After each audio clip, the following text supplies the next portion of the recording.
Assalamualaikum warahmatullahi wabarakatuh. Selamat malam, Halo, sore ya, Waalaikumsalam warahmatullahi wabarakatuh. selamat sore. Jadi minggu depan juga gini aja ya. Siapa? Iya, Pak.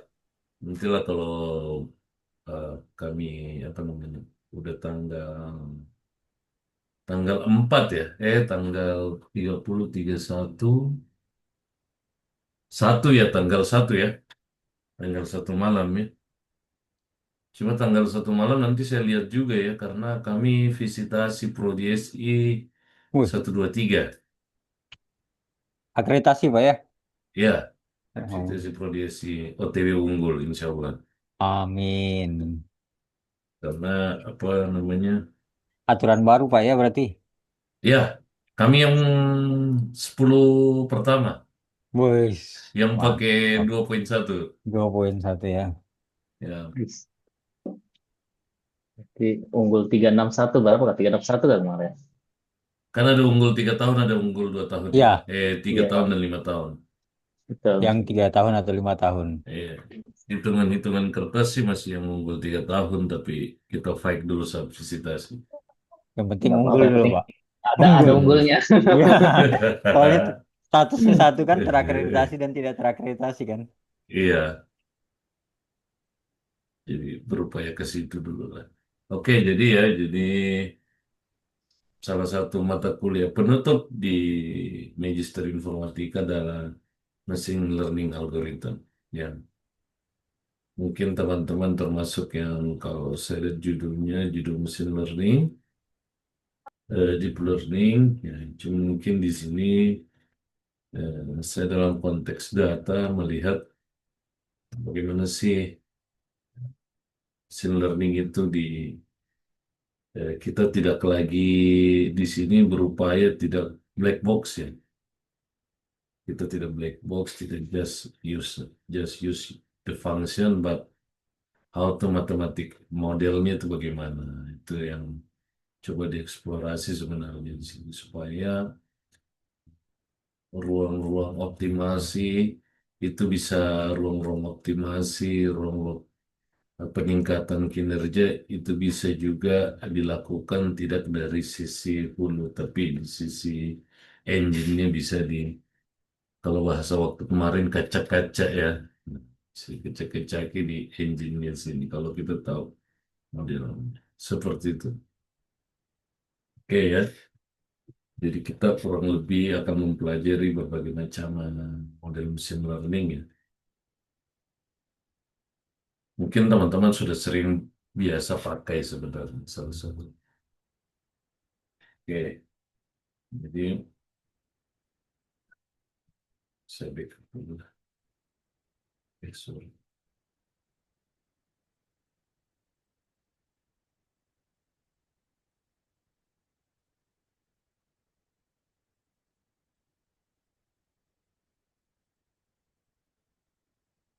Oke, jadi kalau kita coba melacak sejarah sampai disrupsi tren 2026 seperti apa, dan tentu tentang apa-apa yang akan kita pelajari nanti sebenarnya. Oke, pergeseran paradigma mesin learning itu istilahnya adalah mesin yang belajar dari pengalaman. Ada berbagai macam model, secara umum ada 3 model ya. Ada unsupervised learning, supervised learning, dengan reinforcement learning. Ada 3. Dengan ratusan metode. Ya, tapi setidaknya kita akan minimal mempelajari ya, bukan metode ya, tapi dua dua model di supervised learning, yaitu model regresi, peramalan sama klasifikasi. Lagi di kapal, Firman. Iya Pak, baru dapat jaringan bagus nih. Barusan dari Parepare. Oh, penguji nggak confirm bisa nggak apa-apa didistribusikan besok pagi. Besok Gimana? pagi, saya disuruh sama Bu Maria besok pagi-pagi sekali ke kampus urus berkas. Iya, harus itu karena harusnya hari ini, tapi dimengerti karena kapal ya. Jadi Ya, pagi-pagi setengah 8, jam 8 itu udah di kampus lah iya Pak, ngurus-ngurus. ya Pak. Saya sudah siapkan semua juga berkasnya, sudah tinggal dibawa. Oh ya, tinggal tanda tangan yang perlu tanda tangan kan. Oke. Ya, kita lanjut ya. Jadi intinya dalam eh, tugas banyak mata kuliah ini. Eh, Intinya adalah mesin learning itu eh, mesin yang mencoba belajar ya, belajar dari data. Itu saja sih. Prinsipnya seperti itu, prinsipnya belajar dari data.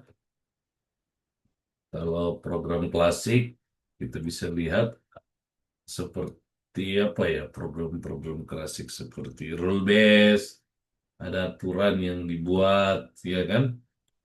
Sistem-sistem pakar alt itu ya, gitu. Tapi itu kan nggak belajar dari data, tapi hanya meminjam kepakaran orang, kemudian dimodelkan di komputer. Itu era-era itu sudah selesai, ya. Era-era sistem pakar rule based dan lain-lain itu sudah selesai. Ya. Sekarang kita pindah di era eh, machine learning. Jadi komputer yang diberikan apa namanya, diberikan data dan dia coba mencari aturan dari itu. Jadi output dari machine learning itu adalah rule, aturan. Aturan itulah yang kemudian menjadi pijakan ya. Apakah mau diotomasi atau jadi pertimbangan, ya kan? Kalau kita bicara AI itu banyak beberapa aturan-aturan yang tidak boleh dibantai. Ya. Terakhir, kalau kita dengar isunya cloud yang melepas kontrak 200 miliar dolar oleh Pentagon itu adalah karena cloud cloud itu tidak mau melepas batas prinsip mereka. Jadi Pentagon ingin menggunakan AI, dua yang garis merah yang akhirnya tidak ketemu ya, yaitu AI dijadikan apa namanya, pengawasan massal dan AI menjadikan mesin otomatis gitu. Tidak ada lagi intervensi manusia. Akhirnya case itu beberapa hari yang lalu putus kontrak ya. Lalu kemudian digantikan oleh ChatGPT juga kontraknya diganti dari GPT, tapi berdasarkan publikasi dari GPT mereka tidak menarik benang merah itu sih, tidak melewati garis benang merah itu, tapi walau alam apa yang tahu terjadi di sana. Tapi publikasi dari Cloud itu ya, bahwa Pentagon memaksa apa namanya, intervensi engine AI-nya bisa dipakai untuk eh, pengawasan massal dan eh, mesin otomatis ya, seperti tidak ada lagi intervensi manusia. Dan padahal kan di panduan ya di beberapa Indonesia memang belum punya undang-undang AI ya.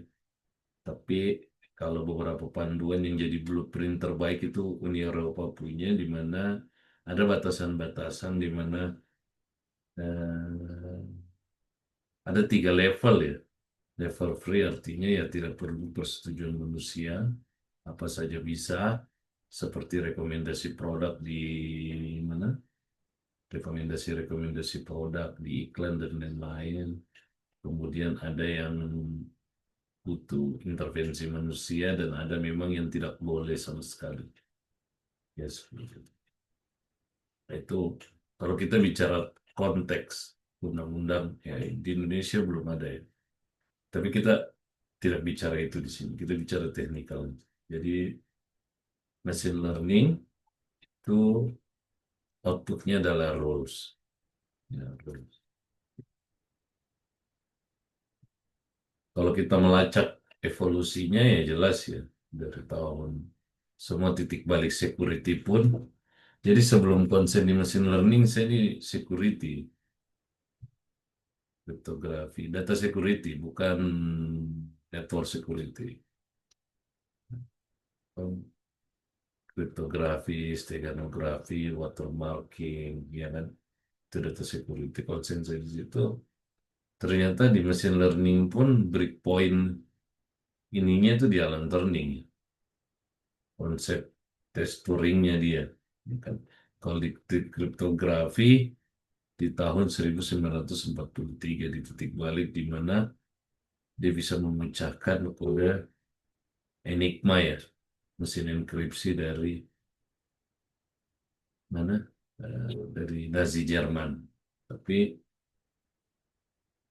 kalau titik balik mesin learning itu di tahun 1950 Alan Turing merilis konsep tes Turing ya. Kemudian berlanjut ya, ada tahun 80-an itu disebut winter ya. Winter is coming. Artinya riset-riset tentang artificial intelligence atau machine learning itu mulai berkurang. Itu, time series-nya saja berkembang. Tiga pilar utama menopang ekosistem machine learning ini yang kita akan pelajari. Supervised learning kita akan belajar peramalan sama asosiasi. Metodenya saya akan gunakan regresi atau apa. Di asosiasi mungkin saya akan contoh yang saya buat nanti adalah contoh yang paling mudah-mudah saja. Supervised learning di ini saya akan pakai asosiasi apa regresi atau di mana di asosiasi saya pakai apa? Yang paling gampang paling paling old ya paling old itu kenapa saya lupa padahal tesis saya salah satu item apalagi kalau saya lupa asosiasi ya. Nah, kemudian di yang survival learning kita akan belajar oh enggak kalau survival learning kita akan belajar peramalan dengan berbagai metode ya dan klasifikasi mungkin pakai saya akan coba pakai naif ya naif bias. Kemudian di unsurvived learning ada dua, ada asosiasi sama clustering ya kan. Nah, di asosiasi pakai, oh, saya lupa nama metodenya. Bisa pakai V-growth peningkatannya, dan di clustering bisa pakai K-means ya yang paling. Dan machine learning yang terakhir, reinforcement learning itu sebuah agent yang belajar dari feedback. Kalau unsupervised super learning ada data training, kalau reinforcement itu ada data tapi dia memperbaiki tingkah laku berdasarkan reward dan penalty. Ya, seperti itu. Jika benar kita kasih rewards, maka dia akan semakin apa namanya, algoritmanya semakin kuat ke situ. Kalau dia salah kita beri penalti, gitu ya. Mungkin juga kalau masih ada waktu kita pakai apa kita apa baking atau boots untuk yang menggabung-gabung itu ya untuk hasil yang lebih kuat seperti itu. Oke, kita bahas satu-satu di supervised learning nanti di supervised learning kita akan belajar bagaimana memodelkan matematis data yang punya label untuk kemudian dijadikan model ya atau engine gitu. Data yang punya label dan ada fitur ya kan seperti itu. Untuk mengklasifikasikan jawaban berdasarkan label seperti itu. Tentu kita lanjut. Contohnya ada siswa belajar menggunakan kumpulan soal dan kunci jawaban. Dia tidak ingin menghafal, tapi dia ingin menemukan pola hubungan antara kunci jawaban dan soal. Itu yang dipelajari di klasifikasi. Sehingga terbentuklah klasifikasi kalau misalnya pakai decision tree terbentuk pohon-pohon keputusan untuk mengarahkan ke suatu kesimpulan. Kesimpulan itu adalah label. Seperti itu. Komponen utama dari supervised learning itu ada 3 ya. Ada fitur atau input, atau biasa disebut kriteria. Ya. Pokoknya banyak-banyak istilah. Basicnya orang dari mana pasti akan menyebut fitur atau kriteria. Ya kan? Itu objek paling banyak ya. Itu yang paling penting. Gitu. Karakteristik atau variabel pengukur dari objek yang diamati. Tinggi badan, suhu, apapun gitu. Sedangkan label adalah jawaban yang benar yang ingin diprediksi. Misalnya jenis penyakit, lulus tidak lulus, kategori email spam atau tidak, gitu kan. Itu supervised learning. Atau harga properti yang kemudian bisa diprediksi. Oke. Dan tentu saja modelnya. Modelnya itu ya hmm, hasil ya, kemampuan model untuk memberikan hasil yang akurat pada data baru. Model inilah yang biasanya kalau orang machine learning, walaupun sudah banyak rangkuman yang mengatakan untuk case A, case B, itu bagusnya pakai ini, pakai metode A, metode A, metode B. Cuma ya selalu masih ada ruang-ruang uji coba untuk yang lain, sehingga tidak ada masalah ketika modelnya kita mau mengkombinasikan banyak model, tidak ada masalah. Kita beri boots atau backingnya seperti itu. Nah, jadi komponen utamanya ya tentu di input layer paling awal ya. Kemudian uh, data mentah, ada labelnya ya. Labelnya itu adalah feature-nya, target atau output, itu label. Kemudian disinilah metodenya ya. Kemudian akan menghasilkan kesimpulan. Outputnya apa? Outputnya bukan jawaban, tapi model. Misalnya di decision tree akan mengenerate model keputusan. Ya. Kalau mau untuk masuk untuk kriteria lulus harus A, B, C, kriteria sekian, B sekian, C sekian, seperti itu. Penerapannya banyak, itu sudah mulai tahu.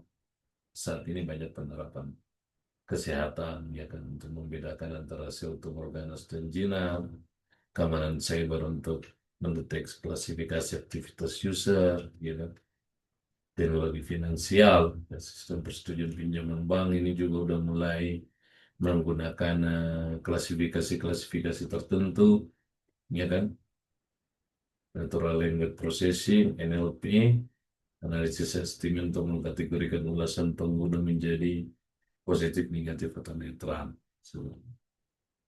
Sedangkan regresi atau prediksi nilai kontinu, ya. Teman-teman udah terbiasa pakai ARIMA ya, ARIMA, itu salah satu model apa namanya, multi prediction yang umum dipakai ya. Nanti kita coba training, nanti kita coba set model matematisnya, kemudian implementasikan di model komputasinya. Ekonomi dan bisnis memprediksi fluktuasi harga energi, seperti itu kira-kira supervised learning. Kita akan belajar regresi dan metode-metodenya, klasifikasi dan metode-metodenya. Silakan dipilih-pilih memang. Jadi tidak seperti yang semester lalu di mana apa? Di mana satu data itu kalian pakai untuk satu proyek besar gitu kan di ujungnya. Kalau ini tidak, ini beda-beda. Jadi yuk harus cari data sendiri untuk klasifikasi, untuk regresi, dan asosiasi datanya beda, cluster apa, pengelompokan atau clustering datanya beda, reinforcement datanya beda. Jadi datanya beda. Dan data yang kotor itu yang bagus, karena kita akan melalui satu tahap cleaning dan transformasi, ya kan? Cleaning dan transformasi itu harus dilewati. Jadi, nanti kelihatan di ujung. Nah, unsupervised learning ini model pembelajaran tidak terarah dipandang sebagai metode eksplorasi data untuk menemukan karakteristik dari data itu sendiri, kemudian dikelompokkan, gitu. Sering hubungan atau distribusi tersembunyi tanpa adanya target yang ditentukan sebelumnya. Bedanya, satu ada kriteria tujuan atau label, satu enggak. Misalnya asosiasi keranjang belanja itu kan dipakai untuk menentukan pola barang yang paling sering dibeli bersamaan. Ya, bisa dipakai untuk paket diskon, promo, menghubungkan barang laris tidak laris, ya kan? Seperti itu. Analisa apa namanya? eh, untuk menentukan posisi rak belanja, rak di supermarket, seperti itu. Baseline data,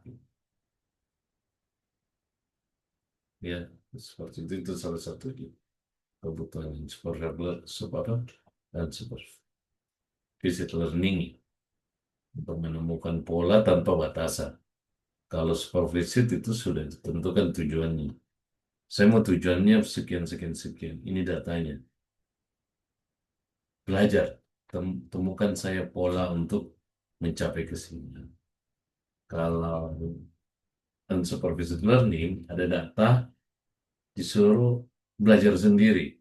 Saya juga nggak tahu jadi apa itu, outputnya jadi apa. Nanti ketika udah terkelompok, kemudian kita bisa tahu, oh ternyata karakter karakter untuk orang, ternyata karakter terkumpul menjadi kriteria-kriteria tertentu di satu kelompok data. Misalnya kalau kita pakai untuk pengelompokan, ya. Jadi paradigma ini menerima fitur masukan tanpa jawaban, tidak ada label.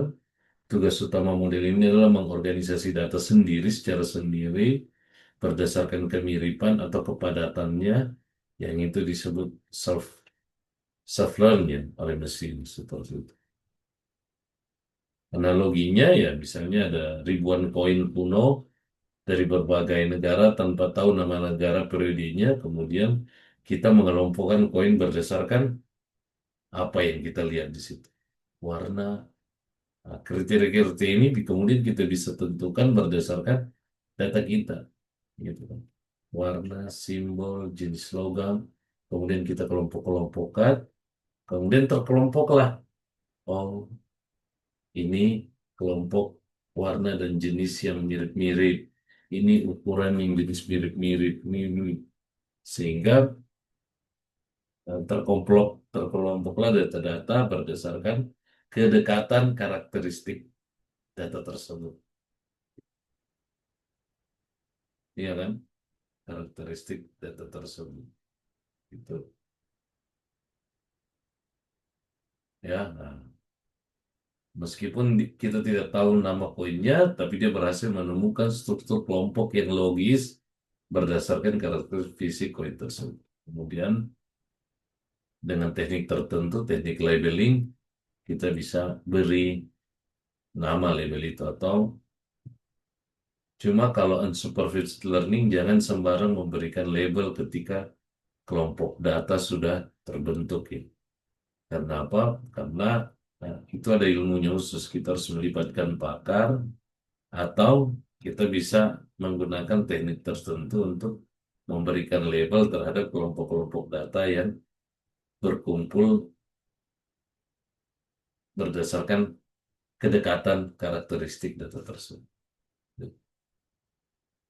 Kalau digambar misalnya, ya kan, ada data yang belum terkategori, kemudian diberikan model terkategori 3 kategori. Ya, kita perlu kita tidak boleh asal memberikan label terhadap kelompok ini. Kita harus melibatkan ahli atau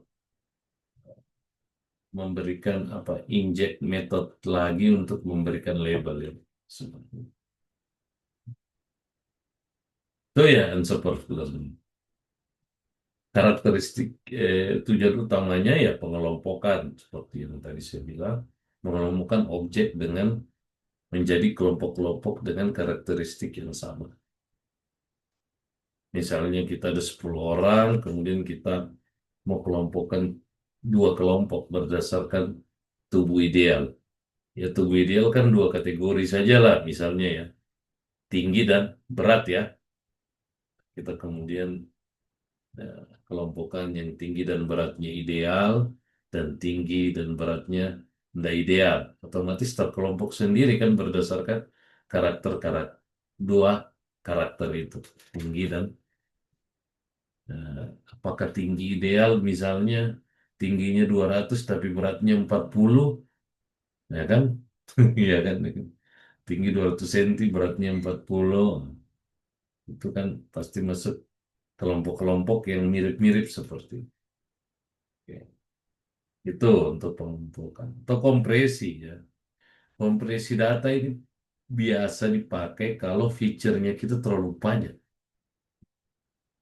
Clustering bisa mengelompokkan mana data-data kriteria yang punya pengaruh kuat atau tidak, sehingga kompleksitas algoritma bisa direduksi. Ya. Penting ini. Misalnya kalian dapat data 30 kriteria, sakit kepalamu itu hitung manual, ya kan? Ini misalnya kamu kelompokkan ada 30 kriteria, 100 data, atau disimulasikan 20 data, kamu hitung manual, pingsan kamu. Nah, tapi ternyata kita bisa kelompokkan dulu, kemudian bisa dikurangi dimensinya. Jadi ada alat untuk mengukur mana kriteria-kriteria yang punya eh, dimensi yang optimal. Seperti itu. Dan terakhir deteksi anomali. Deteksi anomali mengidentifikasi data yang sangat berbeda dari pola umum. Kalau bahasa Indonesianya pencilan. Kalau bahasa Inggrisnya apa itu pencilan? Pencilan data. Kita lebih sering dengar bahasa Inggrisnya daripada bahasa Indonesianya. Bahasa Indonesianya pencilan. Bahasa Inggrisnya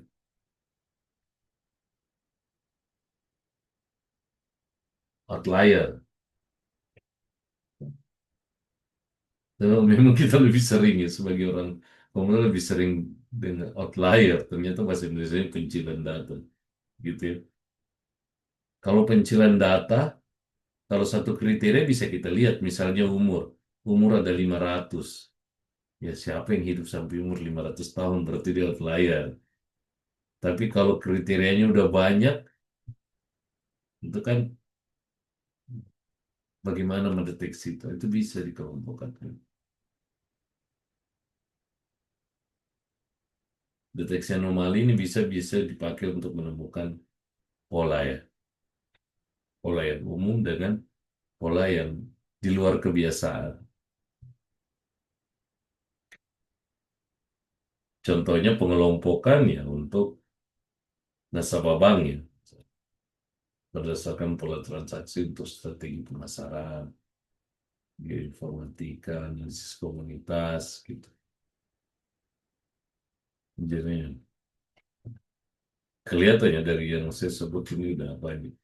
Tapi tolong absennya tetap jam 7 ya, karena sudah terlanjur di set jam 7. Tinggal buka di HP Siapa? aja. Siapa? Different. Nah, yang terakhir, reinforcement learning. Jadi reinforcement learning ini paradigma ketiga dalam machine learning yang berfokus pada bagaimana otak ini yang kita bangun itu mengambil keputusan secara berurutan, di mana action berikutnya sangat bergantung dari feedback yang diberikan. Ya. Reinforcement learning adalah proses di mana agent belajar untuk berperilaku dari sebuah lingkungan dengan cara melakukan action dan menerima umpan balik berupa imbalan, reward, atau penalti. Berbeda dari supervised learning, agen tidak diberitahu jawaban yang benar, ya kan? Melainkan harus do something baru diberikan feedback sama lingkungan. Beda ya, do something baru diberikan feedback sama lingkungan, kemudian feedback itu dijadikan data lagi untuk dia belajar. Dan kan harus menemukan sendiri tindakan mana yang paling menghasilkan total imbalan tertinggi dalam jangka panjang. Analoginya, bayangkan ada satu ekor anjing untuk melakukan trik baru. Agen itu dalam hal ini anjing coba memberikan gerakan di taman. Tapi jika dia melakukan gerakan yang benar, diberi feedback positif dalam bentuk cemilan. Jika dia diam saja, tidak dapat apa-apa atau malah dihukum. Nah, jadi mesinnya juga belajar seperti itu. Do something dari minimum pengalaman, data yang diberikan, if membaik, diberikan poin, sehingga itu bisa menjadi pelajaran, reminder buat dia. Itu yang disebut reinforcement learning. Ya. Elemen kuncinya tentu saja ada state. State ini gambaran situasi atau kondisi awal. Pengetahuan awal lah, gitu kan. Action, berdasarkan pengetahuan awal, kemudian ada action dari agen yang dibuat, kemudian dari action itu kemudian diberikan reward. Nah, dari reward itu dia belajar. If plus, saya benar. Coba lakukan dengan cara yang sama lagi. Ya, seperti itu. Oke. Aplikasi strategisnya ya biasa dipakai untuk robotik otonomi. Robot yang belajar berdasarkan pola tingkah laku dia.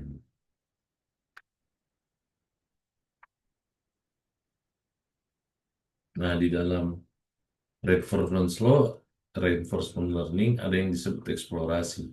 Jadi mencoba aksi-aksi baru untuk menemukan kemungkinan imbalan yang lebih besar. Atau eksploitasi menggunakan pengetahuan yang sudah dimiliki untuk mengambil aksi yang diketahui menghasilkan imbalan yang baik. Nanti kita lihat bagaimana modelnya kita ya. Ini adalah model-model machine learning yang paling banyak digunakan sampai saat ini. Artificial deep learning biasa banyak menggunakan jaringan saraf tiruan, backpropagasi, itu biasa dipakai untuk deep learning untuk tertentu. Sedangkan SVM ini mencari perolehan pemisah terbaik untuk data linear dan non-linear. Sedangkan naive Bayes pendekatan probabilitas berbasis teorema Bayes efisiensi untuk melakukan klasifikasi. Cummins dan hierarchical ini data kelompok. Sedangkan random forest ini kumpulan decision tree yang digabung menjadi sebuah hutan keputusan, ya, untuk mencegah overfitting. Jadi kira-kira ada 6 tugas satu proyek ya. Gitu ya. 6 tugas satu proyek ya. Ada proyek tugas untuk memprediksi nilai kontinu, regresi, tugas untuk klasifikasi, ya, tugas untuk asosiasi, tugas untuk clustering, ya, tugas untuk deep learning, jaringan saraf tiruan, mungkin kita pakai backpropagasi atau apa, dan tugas untuk reinforcement. Berarti ada 6 ya.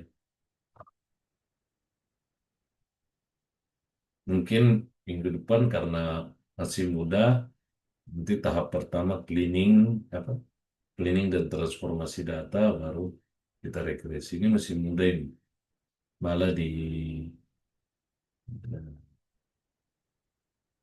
analisa data kompleks, sekalian udah pakai nih.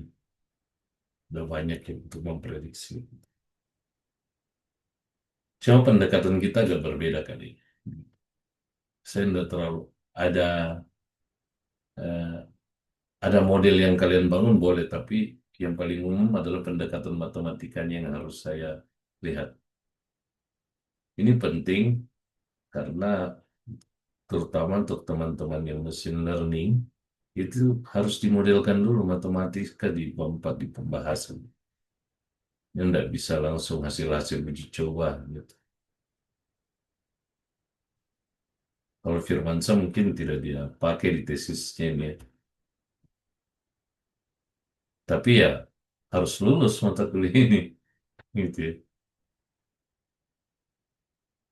Nah, clustering, deep learning mungkin saya akan coba pakai propagasi dan reinforcement. Kita lihat Kalau contoh di kalau di tesis saya Pak ada prediksi juga, prediksi data, Oh ya, berarti prediksi dipakai ini pajak. ya. Ya, itu bisa kau pakai ini ya. Tapi Iya. jangan jangan pakai regresi. Apa itu regresi? Standar sekali. Pakai yang kompleks ya. Nanti kita lihat lah Siap. metode yang Siap. kompleks ya. Ya kan? Apa itu regresi? Itu sebagai pembentuk saja, apa pemahaman saja. Oh ternyata meramal itu bukan ilmu gaib, ya kan? Itu aja. Kita pakai regresi untuk memberikan wawasan orang bahwa meramal itu bukan ilmu gaib, ya kan? Tapi proyek pakai regresi, apalagi regresi tunggal, apa dibikin, ya kan? Ya, sudah terlalu old, tapi sebagai pemahaman ke orang bahwa prediction itu meramal itu bukan ilmu gaib, itu ada ilmu matematikanya gitu. Makanya kita coba pakai metode yang sederhana aja. Oh, hitung, baru di smoothing. Nanti keluarlah double exponential smoothing. Di smooth kan, errornya di smooth, errornya dihitung, jadi lebih bagus. Terima dan lain-lain. Nah ini datanya beda-beda, ya. Datanya beda-beda dan datanya harus kotor supaya kita melewati tahap cleaning dan transformasi. Saya nggak terima data yang bersih ya.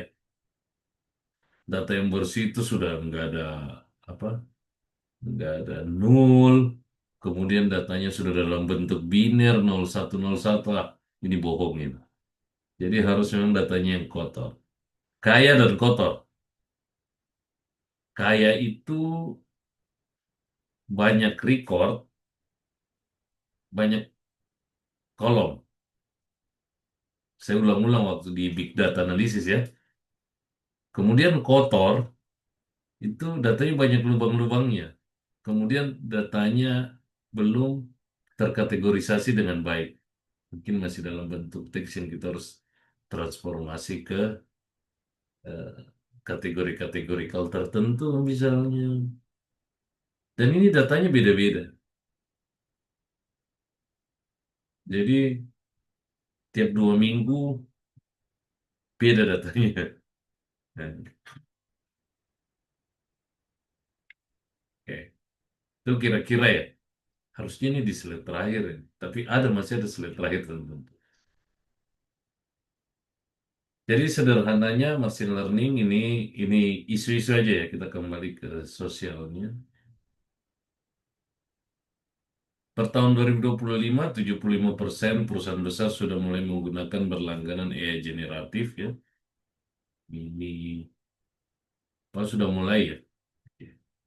Semakin ke sini kebutuhan AI yang eh, sangat eksplisit itu semakin dibutuhkan. Ya. Ya.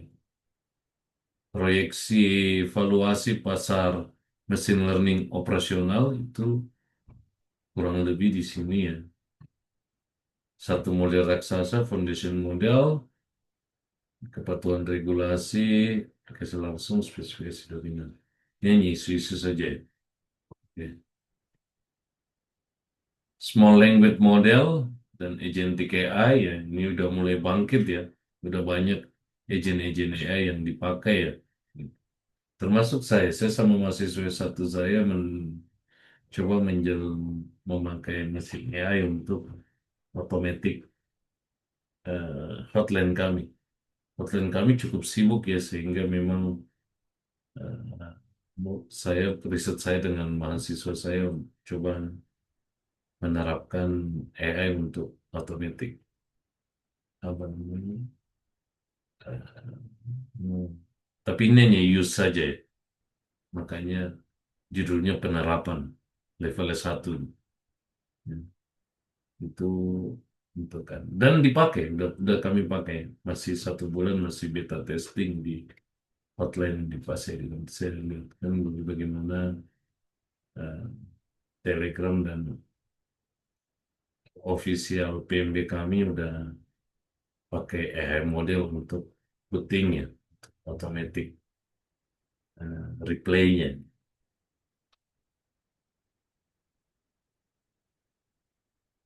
dan ini udah mulai banyak ada lama Gema P ya kan GPT.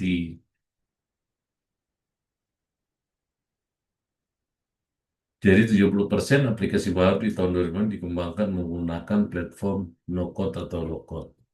Ini juga isu baru sebenarnya. Machine learning udah menerapkan banyak-banyak library sehingga eh, low code ya, kode rendah itu udah bisa menghasilkan aplikasi machine learning. Nah, malah udah mulai banyak machine learning no code ya, dengan visualisasi yang memudahkan domain bisnis untuk melatih model prediktif tanpa coding. Ya, Knime, Rapid Miner, Orange, ya, ya Orange ini full free malah ya kalau Orange.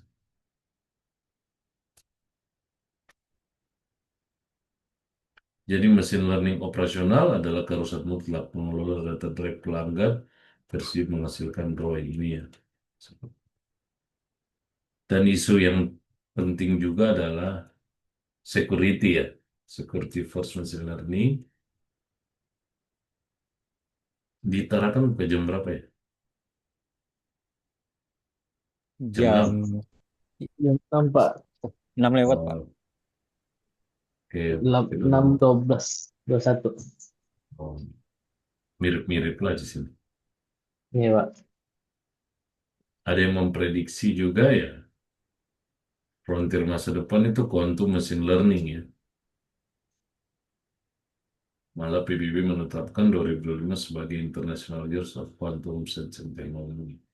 Wow, kita belum masuk di sini. Kesimpulannya menyeimbangkan inovasi, stabilitas, dan etika. Untuk otomasi efisiensi operasional, risk management, deteksi penipuan dan keamanan, revenue, enchantment ya, personalifikasi, konversi produk baru, strategic value sebagai keunggulan kompetitif. Nah, ini yang paling penting. Nah, makanya mulai termasuk saya kalau menguji yang pakai deep learning, machine learning, saya fokus ke bahwa kita udah selesai machine learning sebagai output, sebagai metrik mengukur-ngukur akurasi. Kita harus one step ke depan, implikasi implikasi sosialnya harus apa dan itu harus dibahasakan. Isu ini saya sudah mulai bawa di kampus ya bahwa mengukur-ngukur akurasi mesin learning itu udah selesai. Itu penting sebagai model pembelajaran kita, tapi tambahkan satu kriteria, tambahkan satu tujuan baru lagi bahwa Ini model relevan dan usability dan potensi sustainable-nya tinggi. Minimal sampai usability bisa dipakai. Gitu, ya, bisa gitu. Dan ini pertanyaan saya diantar kan, apakah relevan ini digunakan atau tidak. Dari sebenarnya bisa diukur dari relevan ke tidak selevel kampusnya kita membuat infrastruktur ini. Gitu. Kalau tidak relevan, sebenarnya kalau saya mau kejar ya, dengan student body berapa sih? Nah, cuma janganlah sampai di situ. Dengan student berapa infrastruktur ini relevan di kampus-kampus obat. Nah, harus diriset di situ. Tapi kan yang penting kalau udah jawab relevan ya oke lah. Tapi minimal eh, riset-riset kita tidak berhenti sampai di metrik-metrik akurasi aja. How to usability-nya kalau perlu sampai sustain. Cuma kalau sustain butuh waktu ya. Penting usability dipakai. Tapi tidak meninggal. Tidak meninggalkan budaya riset. Jadinya ini penerapan dong. Ya kan? Kalau tidak ada upaya untuk mengukur optimasi, mengelaborasi, mengakurasi untuk mendapatkan performa yang terbaik, dan itu juga itu sisi. Tapi sisi lain dari machine learning harus coba diadakan di riset-riset sekarang adalah usability-nya. Apakah dia jangan sampai useless, ya kan? Nah, gitu. Yang paling penting dari kita, flow machine learning untuk tugas. Ada 6 tadi itu ya. Jadi datanya harus ada. Nanti saya jelaskan minggu depan karakteristik data dan eh, contoh dari cleaning dan telepon. Dan data yang kotor itu seperti apa? Kaya dan kotor. Ya, saya sangat menekankan di kaya dan kotor karena untuk belajar sangat bagus. Kemudian cleaning. Ya, cleaning untuk pembersihan dan transformasi merubah bentuk ya. Dinormalisasi, apalah. Pokoknya sampai normalisasi itu masih cleaning. Yang membedakan kita dengan machine learning apa? Kemarin saya tidak lagi fokus database itu kan infrastruktur big data ya. Nah, ini sudah tidak ada masalah dengan itu. Mau Excel langsung tidak ada masalah karena tidak konsep itu. Tapi ada penekanan di model matematis. Jadi you harus desainkan matematis modelnya bagaimana. Tidak ada lagi black box. Jadi model matematis, detail hitungannya, minimal simulasi data minimumnya ada. Misalnya datamu 1000, tapi kau model matematis kan 10, dari pasal. Itu harus ada. Kemudian baru datanya itu diterapkan ke Python ya. Baru diterapkan Python atau R. Code base ya. Nggak ada lagi visual base ya. No code nggak ada lagi. Harus P sama R. Atau R ya. Tapi kebanyakan kita kan pakai Python kayaknya. Atau mau murni functionnya dibuat nggak ada fungsi, nggak ada library, tapi dibuat sendiri pakai bahasa apapun boleh. Yang penting code. Tapi siapa yang mau bikin? Sudah ada semua kode di Python kan? Tapi model matematisnya minimal di minimum datanya, misalnya datamu 1000, tapi harus di laporannya harus ada model minimal di minimum data, misalnya 10-20 data itu di model. Kemudian outputnya apa? Jadi regresi dikasih begini modelnya, asosiasi dikasih begini modelnya, klasifikasi dikasih begini modelnya, apalagi pengelompokan atau clustering dikasih begini modelnya, deep learning, jaringan saraf tiruan dikasih begini modelnya, reinforcement learning dikasih begini modelnya, ada 6. Oke ya, ngerti kan gambarannya ya? Coba. Dan yang terakhir, dari nama-nama itu dipilih satu untuk ditambahkan evaluasi. Jadi di proyek akhirmu yang dipresentasikan di ujung pengganti final itu ada evaluasinya. Kan kalian sudah punya 6 proyek beda ini kan? Comot satu-satu buat evaluasinya.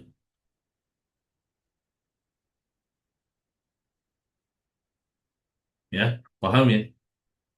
Jadi di final ini, di proyek besarnya ini, tugas-tugas kalian yang terpisah-pisah itu pilih satu, kemudian buat evaluasi. Itu aja sih. Ya, Siapa? ya. Berarti salah satu eh, tugas itu Ini diteruskan tuh. sampai ke evaluasi ya Pak ya? Ya, ini kan tugasnya kan.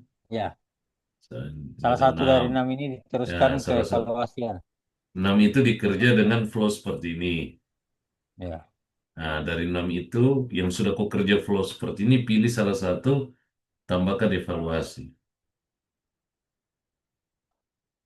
Oke? Ah. Oke, Pak. Ya, Berarti seperti apa lagi? ini ini gambaran untuk satu semester berarti ya, Pak ya? Ya, sudah ada jumlahnya, 6 mata kuliah, 6 tugas, satu proyek. Ya, Pak. Ya kan? Gitu. Jadi minggu depan saya akan jelaskan mungkin sedikit data cleaning sama apa namanya,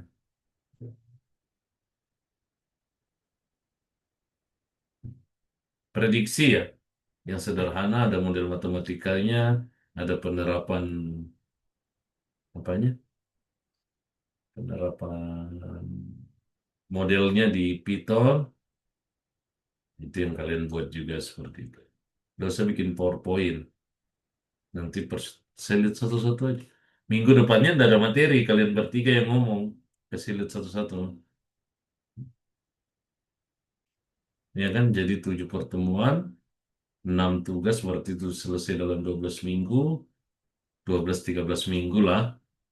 Ya kan, 14-15-6 proyeknya. Nanti di akhir saya jelaskan model-model evaluasi, metric, precision, recall, F1 score, mungkin ada sisi pengukuran optimasi juga. Gitu. Oke, Oke, Pak. ya. Kan memang dari semester lalu saya sudah wanti-wanti itu. Machine learning saya ngajar. Ya, gitu. Oke, see you next week. Untuk Firmansa, Ya. sampai ketemu besok. Terima kasih Siap, Pak. Pak. Ya, Siap, siap. oke ya, selamat menantikan berbuka puasa. Bila itu topik Wassalamualaikum warahmatullahi wabarakatuh.